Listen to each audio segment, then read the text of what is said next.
Warnanya yang kuning mengkilap membuat tanaman ini terlihat bagus sebagai bagian dari dekorasi taman. Nah, buat Anda yang ingin tahu bagaimana cara menanam bambu kuning, yuk simak penjelasannya di bawah ini. Cara menanam bambu kuning. Bambu kuning biasanya berkembang biak dengan cara tunas dan rimpang. Sebelum mulai menanam sebaiknya perhatikan beberapa hal berikut ini. 1. Menyiapkan bibit. Ada dua metode yang bisa dipilih ketika menyiapkan bibit, yaitu dengan rimpang atau tunas. Jika menggunakan rimpang maka cukup menggunakan bonggol bambu kuning, kemudian tancapkan ke dalam pot.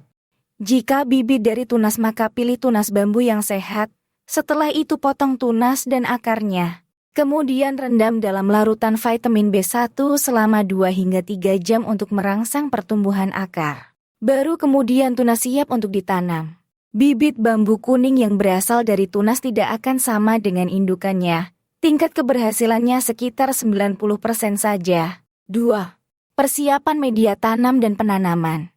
Buat media tanam dari campuran pupuk kandang atau kompos dan tanah dengan perbandingan 1:1. Media tanam yang sudah disiapkan, lalu diisi dalam polybag atau pot.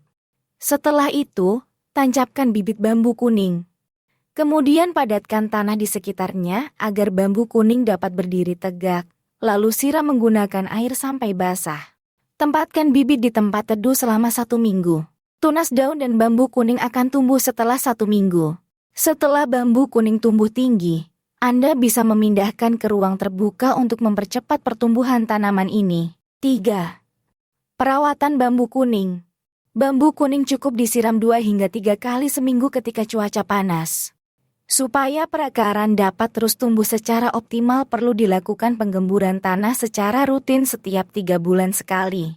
Sementara untuk masalah pupuk, Anda bisa memberikan pupuk tambahan 2 kali dalam setahun menggunakan pupuk kandang atau NPK. Itulah tadi cara menanam bambu kuning untuk menjadi tanaman hias di rumah. Disadur dari website agri.kompas.com.